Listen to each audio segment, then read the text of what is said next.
It's Palmer Kennedy here, and the movie I did today was Ferris Bueller's Day Off by John Hughes, and it was made in 1986 and is a comedy drama.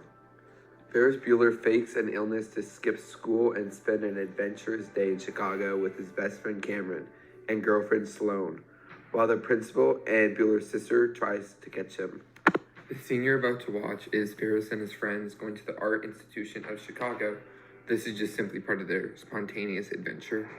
And in this scene, you're gonna see lighting, and there's like lots of soft and natural light, mostly from the museum windows, and it gives the characters like serene and like dreamlike aura, which enhances the emotion and tone of the scene.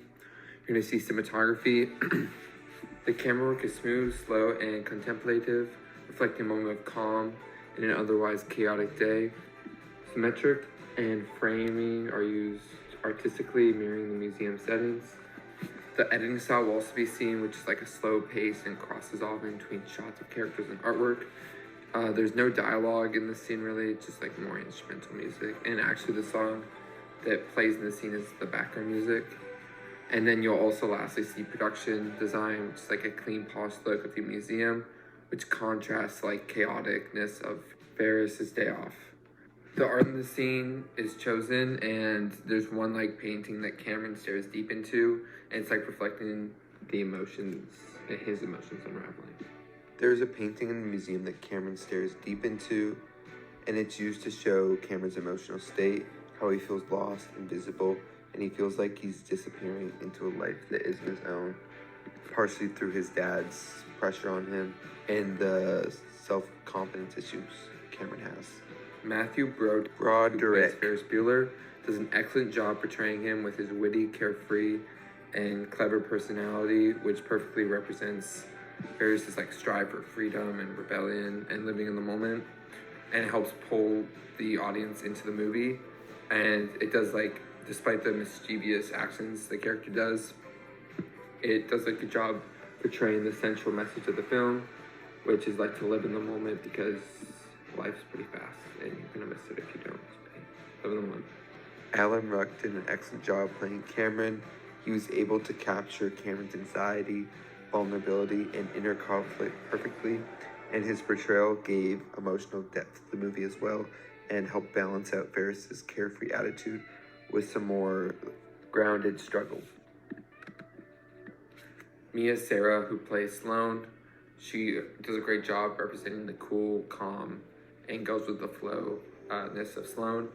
And Sloane, throughout the movie, doesn't really change that much. She kind of stays the same, but she like represents the trust and loyalty and a stabilizing presence because she's like a very collective like person, and she helps balance Ferris's energy and offers quite insightful like moments during her time with Ferris, and she does a good job representing that. The main theme explored was youth rebellion as Ferris's actions challenge authority and social norms. The film celebrates the spirit of a rebellion and shows that sometimes it's okay to break the rules and enjoy life, especially when you're young. The scene in the background, aka the parade scene, is one of the most iconic scenes in the movie. It's the embodiment of the movie, and it expresses the freedom that Ferris has, and it really expresses the theme, live in the moment and enjoy life, as Ferris is doing this wild thing that no one would ever think of doing by sneaking on a parade float. John Hughes used several techniques to make this movie what it is. One of the techniques is he uses relatable characters such as teenagers, which a lot of people can relate to because they've lived or are living in that stage of their life. He also breaks the fourth wall when Ferris Bueller like directly addresses the audience and pulling them into his world. A lot of these scenes, he uses some iconic music in it, and he does this throughout a lot of his movies, and it kind of just creates a lasting impression on that scene and kind of like a catchy vibe to it. He also encourages improvising on set, and he thinks it leads to more organic, authentic conversations. His style of comedy with emotional depth really adds to the overall story and plot of the movie. Lastly, his symbolic endings that leave a lasting impression. I don't want to spoil the movie, so I'm not going to go in depth on it, but it leaves a lasting impression. The original target audience for Ferris Bueller's Day Off is young adults and teens, because they're kind of going through the life he's going through right now. But as the movie's aged, it's now more adults, as this movie's like nostalgic to them through its tone and its comedy.